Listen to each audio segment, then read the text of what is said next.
Welcome to Lesson 15 of Unit C.4. My name is Dan Olandisi and I use OpenSciEd in my classroom. In Lesson 15, we give students a chance to reflect on their learning journey, celebrate what they've figured out on their driving question board, and then complete a summative transfer task centered around the ammonia synthesis industrial process. Let's anchor where we are in this unit's instructional storyline and how we've gotten to this point.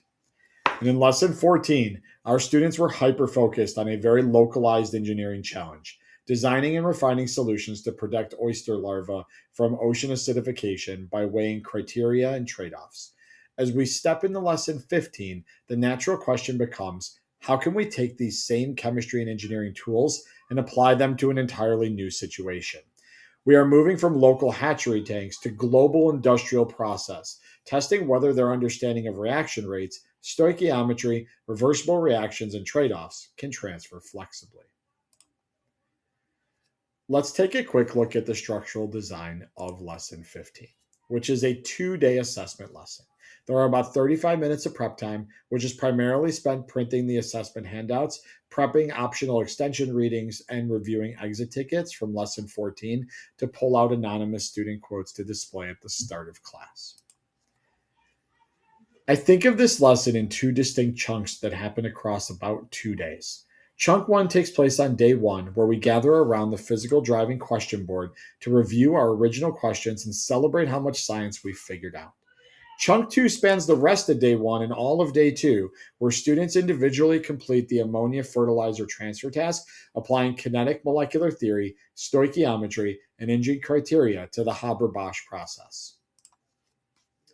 The goal for Lesson 15 is for students to show that the Haber-Bosch process is a reversible reaction producing ammonia fertilizer, that reaction rates can be managed by adjusting temperature or reactant concentrations, that CO2 emissions from hydrogen production can be quantified using stoichiometry, and that engineering criteria must be prioritized based on local constraints like water and energy availability.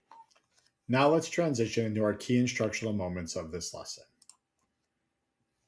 For part two, students gather in small groups with their printed DQB handouts and stand around the physical class driving question board.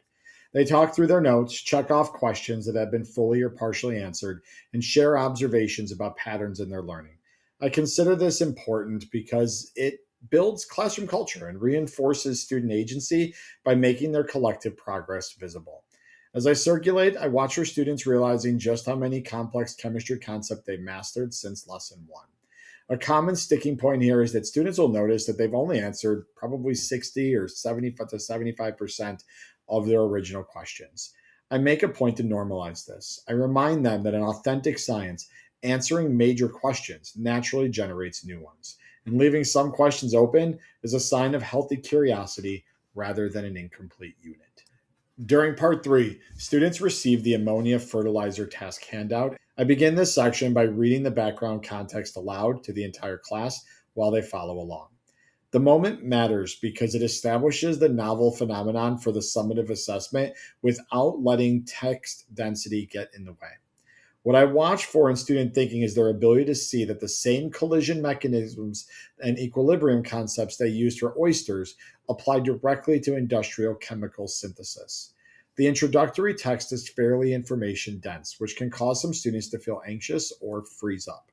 Reading the passage aloud levels the playing field, reducing cognitive load so we are truly assessing their scientific reasoning rather than their reading stamina under pressure. Toward the end of the assessment, early finishers work quietly at their desks reading the optional Haber and Bosch extension reading text, which outlines the historical context of Fritz Haber's work.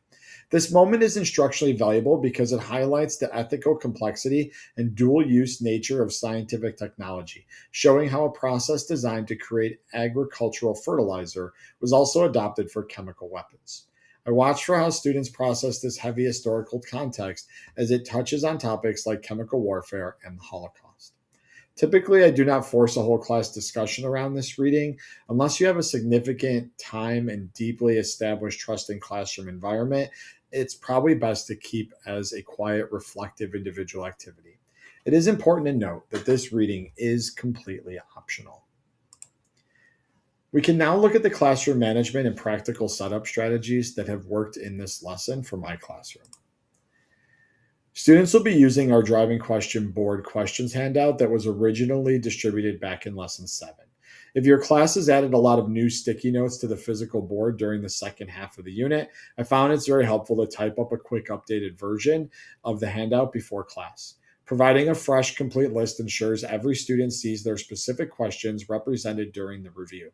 When doing this activity, I recommend having students talk through the list in partner pairs. I found that discussing the questions out loud with a peer forces students to really work through whether or not they actually know the answers and can explain the science behind them. When preparing to facilitate this assessment, one resource that is worth pulling up is the OpenSciEd's Assessment Routine Guide. Because capstone transfer tasks occur at key milestone moments where students apply all their tools to a novel scenario like the Haber-Bosch process, it really helps to refresh on facilitation strategies. These tasks work so much better when we don't treat them like traditional silent exams where we simply hand out papers and step back. The assessment routine documentation offers practical suggestions to keep the experience centered on active sense making. Take time to actively orient the class by reading background text out loud and unpacking diagrams together to clear away non essential reading hurdles. When students get stuck on stoichiometry or equilibrium, I prompt them to open their notebooks to locate past strategies from earlier lessons. Finally, when looking at the rubrics, the guide suggests using them formatively to evaluate foundational, linked, or organized three-dimensional reasoning rather than focusing solely on final numbers. That said, I know grading in the real world isn't always that simple. School policies, gradebook requirements, or the specific purpose of an assessment often force us to navigate the pressure of grading answers as strictly right or wrong. Traditional point based grading can absolutely work with this task too. You should use your professional judgment to do what works best for your classroom, your students, and your school's expectations. Because several lessons have passed since we directly instructed stoichiometry and molar mass calculations, some students may feel rusty on the math. One strategy that has worked well for me is using a brief low stakes entrance ticket prior to starting lesson 15 that covers basic mole ratios. This lets students self differentiate in the peer support groups before they encounter the math on the formal assessment. That makes lesson 15 more like 3 days long, but I believe it is time well spent. When students reach questions 3A through 3C on the assessment, they are asked to calculate carbon dioxide emissions using multi-step stoichiometry. If you see students getting stuck, I strongly recommend avoiding the urge to simply write the equations or the conversion factor on their paper, but instead prompt them to open their science notebooks and look back at the exact strategies they recorded during neutralization investigation number 2 during lesson 8 or ocean water calculations in lesson 9. Remind them that they already know how to do this math and should have it recorded.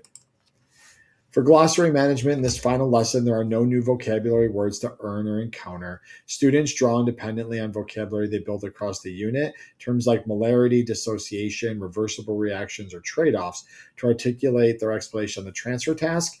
That being said, there is mention of ammonia and the Haber-Bosch process throughout the transfer task, but if you're following some of the facilitation strategies by reading out loud with your students, you can help them understand those terms in the moment.